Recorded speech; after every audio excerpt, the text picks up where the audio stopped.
Magandang araw mga kababayan, magandang araw sambayan ng Pilipino. Kasama niyo po ngayon si Ka Eric sa isa na namang episode ng ating Balita at Talakayan. Oy, maraming salamat sa patuloy ninyong pagtulong, pagsubaybay, pagtangkilik at pag-promote ng ating mga videos. At least kahit papaano po, lumalawak pa rin at nami-maintain natin ang paglaki ng ating viewership at ng ating subscription sa ating channel. Kahit papaano, paunti-unti lang po mga kababayan. Hindi po kayang gawin ni Ka Eric na ako lang kung wala po ang inyong napakahalagang pagtulong. Salamat din sa inyong pag-check, pag-follow sa aking personal Facebook account na Ka Eric Jeff Celis Facebook account. And of course, nagpapasalamat din po kami ni Ma'am Lorraine Marie Badoy, ang aking katandem po dyan sa programa naming Bigwas ng Agila. And sa lahat ng sumusuporta at tumutulong sa ating Bangon Sambayanan People's Movement.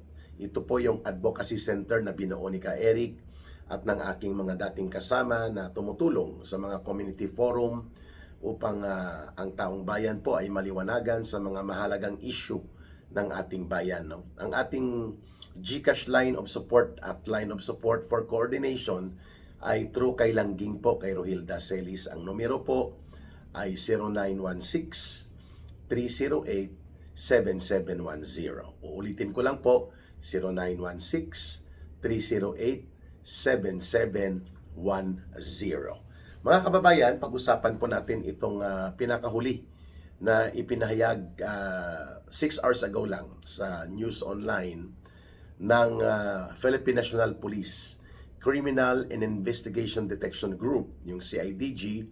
Ito po yung in charge na unit ng PNP sa mga high-profile crimes or cases. Okay?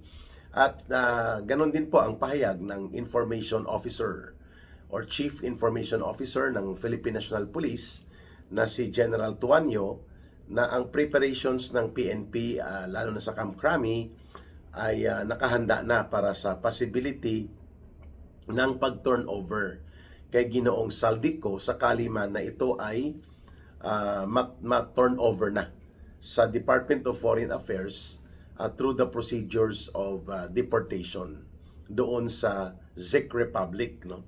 Ang huling custody kay Saldico ay pinapanindigan po ng PNP na kino-coordinate na ito ngayon ng Department of Foreign Affairs. So I don't know kung paano mag-coincide yan sa sinasabi ni Maharlika at ni Harry Roque. But maybe they have their own sources. So doon ako naka-base sa kung ano po ang sinasabi officially tungkol sa posisyon ng gobyerno ni Marcos. At ni Romualdez, kung nasa custody ng Czech Republic, according to them, at inaayos na ang deportation, let's have it until it is proven na ito ay mali. Kasi hindi nga na ipapakita ngayon ang physical na katauhan ni Saldico. Kaya naging controversial. But I would rather side on the official lines. No? Kasi wala rin akong confirmation kung official ba na nakausap at totoo bang nakausap ni Harry Roque si Saldico. Well, wala ring Saldico na nagpapakita.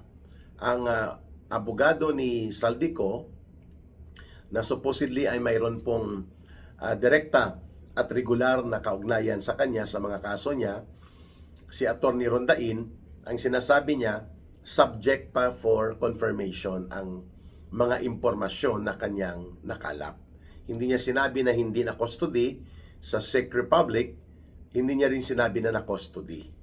So, well, coming from the lawyer who is directly in contact sa kanyang kliyente na si Saldico, it appears na may problema sa kay Saldico kung ano ang kanyang status.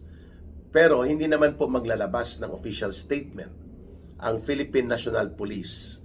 3 beses na sila nag-issue na nakahanda sila na tanggapin si Saldico sakaling may proseso na ang deportation niya. Na-locate na siya, may custody na sa kanya, na sa confidential status lang. Pwedeng hindi siya nakakulong, pero naka-confine siya sa isang lugar o sa isang facility na under coordination for possible disposition sa kanya ng Czech Republic authorities at ng Philippine government authorities. Yan po ang pwede nating sabihin.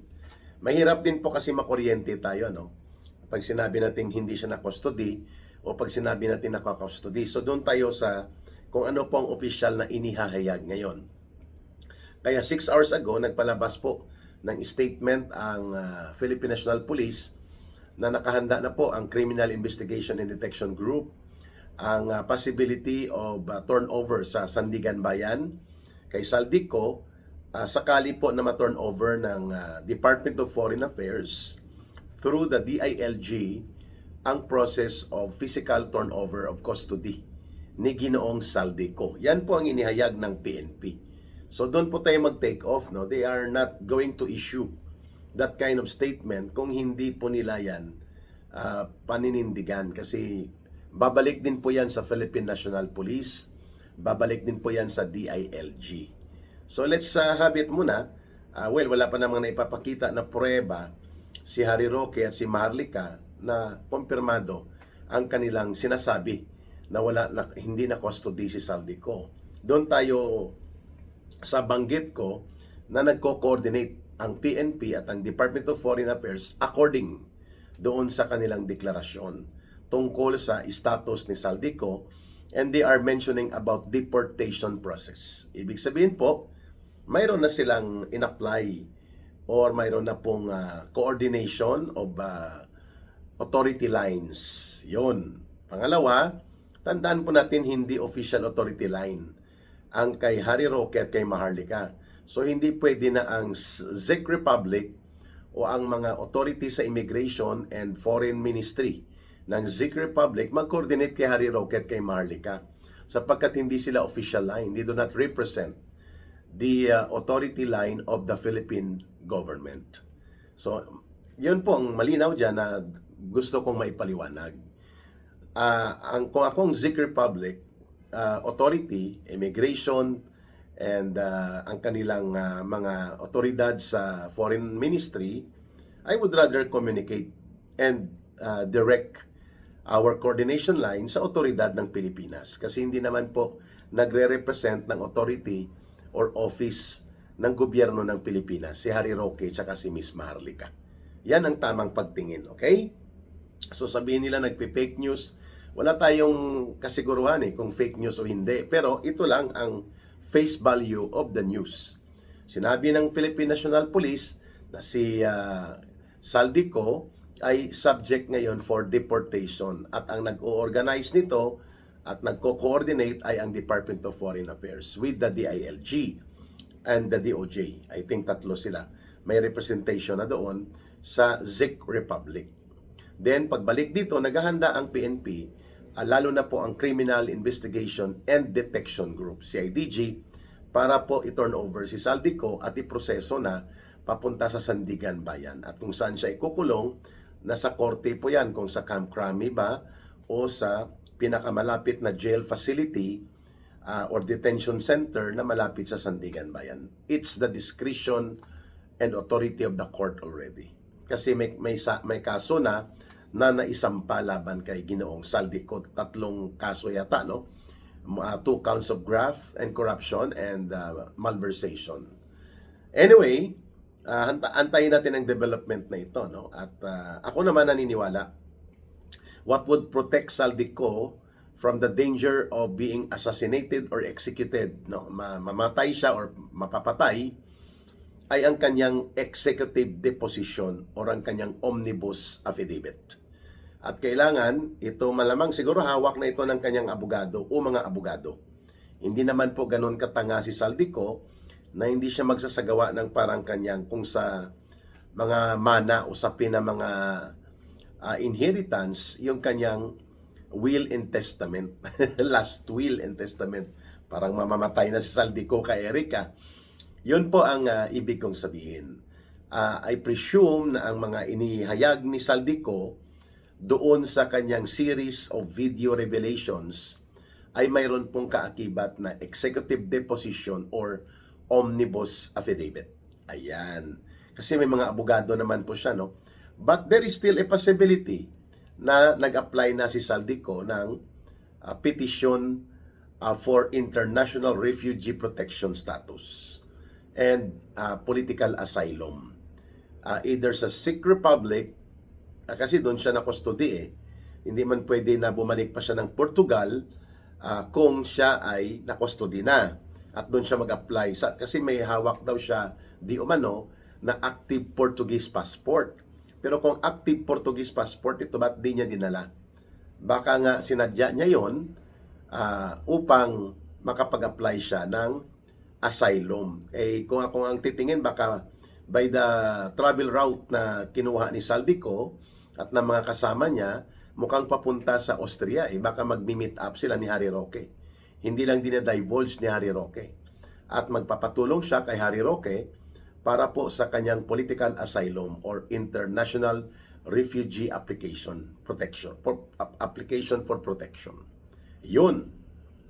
Kasi pag nakapag-apply ka na po, either sa isang bansa na bahagi po ng European Union at mayroon pong grant of authority to process ang iyong application, hindi ka po kaagad may papapauwi or hindi ka pwede arestuhin o kukuhanin ka ng iyong origin of country of origin, I mean. So kung ang Pilipinas interesado na makuha talaga si Saldico at kung nakapag-apply si Saldico at nirecognize ang application as valid and under process, kagaya kay Harry Roque, mukhang ganun ang pinangahawakan niya, there is a treaty of non-refoulement, no? Yung hindi ka pwede pabalikin sa bansang pinanggalingan mo kung sa tingin ng host country, kung saan ka nag-process ng refugee status or asylum protection status, ay mayroon banta sa buhay mo at sa seguridad mo. So, hindi ka ito turn over. That can be a possible or that can be a plausible theory that Saldico may have been traveling papunta kay Harry Roque. Hindi lang nila sinasabi para sila ay makapag-usap ng maayos at matutulungan siya na makapag-process ng kanyang formal na application for international refugee status protection and political asylum. Well, those are only theories na pwede kasi nga biglang naging interesado si Harry Roque dito kay Ginoong Saldico. At sa tingin ko baka mayroon silang mga undisclosed communication. Abogado naman si Harry Roque at alam naman niya kung papaano ang mga legal processes tungkol sa international refugee protection status and political asylum. So, tingnan natin kung ano ang magiging feedback from the delegation as I am able to get it from the declaration of the PNP. Kino-coordinate na doon sa Czech Republic ang huling di umano pinakahuli na status confirmation kung saan si Saldico. Sabi nila naka-confidential custody. Well, abangan natin ito mga kababayan. But in as far as the third relay of information officially from the Chief Information Officer of the Philippine National Police, si General Tuanyo, sinasabi niya na naghahanda na ang PNP, particular ang CIDG, para sa pag-receive, process, and turnover kay Saldico sa court sakaling makumpleto ang deportation proceedings. At ang deportation, pinapangunahan po ng Department of Foreign Affairs. Ang mga embahada at mga konsulada, the embassy and the consular offices and the Philippine Foreign Mission in different countries all over the world, sakop po yan ng otoridad at supervision ng Department of Foreign Affairs. In as far as cases to be prosecuted dito sa Pilipinas, mga kaso, Department of Justice. Sa Police Security and Law Enforcement, DILG. Kaya siguro tatlo ang delegation team na pumunta sa Czech Republic. Una siguro to validate yung presence ni Saldico and ang status niya kung nandun pa siya. And then kung nandun nga siya, ay ang proseso ng official line ng deportation and turnover. At ang pangatlo, yung transport and turnover naman ni Saldico dito sa Sandigan Bayan. Yun! So let's wait and see kasi every hour and in the next hours may mga kaganapan po patungkol sa update na ito. Mahalaga po kasi si Saldico. Siya po ang central piece of the missing link that will link up, substantiate, establish solidly the connecting dots ng sindikato nila Marcos at nila Romualdez sapagkat inner circle operator and executor ng sindikato si Saldico. Ang ibinigay na posisyon sa kanya for almost 2 years and a half or close to 3 years na pagiging chairperson ng Committee on Appropriations kung saan doon kinakatay ang mga budget, dinadaya, pinapalusot ang mga allocables na ala pork barrel pa rin, insertions at realignment at ang program appropriations at ang mga minamando nila Marcos at Romualdez kung paano kulimbatin at durubuhin at kurakutin ang pondo sa pamamagitan ng mga kunwari infrastructure projects, particular na sa flood control projects sa loob ng 3 taon na mahigit 1.5 trillion pesos po sa flood control lang na diskarte pa lang. Hindi pa kasama ang ibang infrastructure project. Saldico was the main implementor, chief executor no, ng mga pati bodigero, bankero, bodigero at tagapag-distribute ng pinagnakawan ng mga pera. So Saldico is very crucial, very significant as a witness. Kaya naman dina-downplay ito at pilit na isinasantabi ni Senator Ping Lacson sa kanyang Senate Blue Ribbon Committee. Hindi niya ito binigyan ng pagkakataon na makapagsalaysay at makapaghayag si Saldico. Ganon din po ang mga former security team na nakadetail kay Ginoong Saldico, yung former soldiers, 18 of them, at pati na rin po ang 10 pa o mahigit na nandyan pa na handang tumistigo din paano gumalaw ang mga pera na sinindikato nila Marcos at Romualdez, kasabwat at kasama si Saldico. Hindi na po ito binigyan ng pagkakataon na marinig pa sa Senado o sa ICI o sa Ombudsman. Kaya po, ang biglang pagsulpot ng physical presence and location ngayon ni Saldico sa Czech Republic ay napakalaki at napakahalagang issue sa ating paghahanap ng solido na pruweba at patotoo at testimonya na talagang maglulunsad ng pinakaklaro na pagdudugtong ng criminal trails papunta kina Marcos at Romualdez sa kanilang principal na pananagutan sa pinakamalaking iskandalo ng korupsyon at pandarambong in the modern political history of the country. Itong 1.5 or more than 1 trillion pesos na flood control ghost operations nila para dambungin at durubuhin ang ating kabanang bayan or limasin ang pundo ng pamahalaan sa kumpas at utos nila Marcos at Romualdez according to revelations of several witnesses, partikular na ni Ginoong Saldico. So abangan natin at sana mailabas na ang nakahanda na omnibus affidavit na ito na tinatawag na nakahanda ng ipresenta ni Saldico sakaling hindi na mapipigilan pa ang deportation niya pabalik sa Pilipinas at kung hindi maaprubahan din ang kanyang, kung nag-apply man siya sakali, ang International Refugee Protection status niya at ang kanyang political asylum. Mga kababayan, abangan po natin ang naturang mga updates sapagkat marami po ang pwedeng magkakaroon ng twist along the days na darating pa hinggil dito sa muling pag-init ng usapin sa korupsyon at malawakang pandarambong sa flood control and other infrastructure projects at mga pandaraya at pangsindikato sa budget na pinangunahan po ni Marcos at Romualdez at isa sa nagpatupad niyan ay si Ginoong Saldico. Ang katotohanan, kahit takpan mo sisingaw at hahanap ng pamamaraan na ito ay mailalantad. And that is how God works in miracles na kaya niyang ipatupad kung gusto niyang ito ay makuha ng mga mamamayan. Mukhang ito na ang patutunguhan ngayon. Marcos and Romualdez will have no time to deny.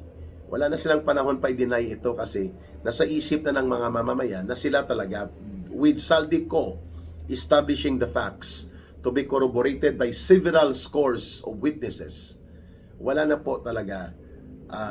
The only way for Marcos is to face the criminal accountabilities with Martin Romualdez and the rest ng mga sindikato na nakasama nila, at magsisimula yan sa kanyang pag-resign at pagkakaroon ng bagong, totoong, matino na pamunuan sa ating gobyerno na naaayon sa transition of power in accordance to the provisions of the Constitution. Mga kababayan, mahalin po natin ang bansang Pilipinas. Walang ibang magmamahal nito kundi tayo ring mga Pilipino. Para sa Diyos at sa Pilipinas nating mahal, may God bless everyone and may Allah will be with those who are Muslim brothers and sisters. Maraming salamat po muli. Bye for now. Ito po si Ka Eric. Mabuhay!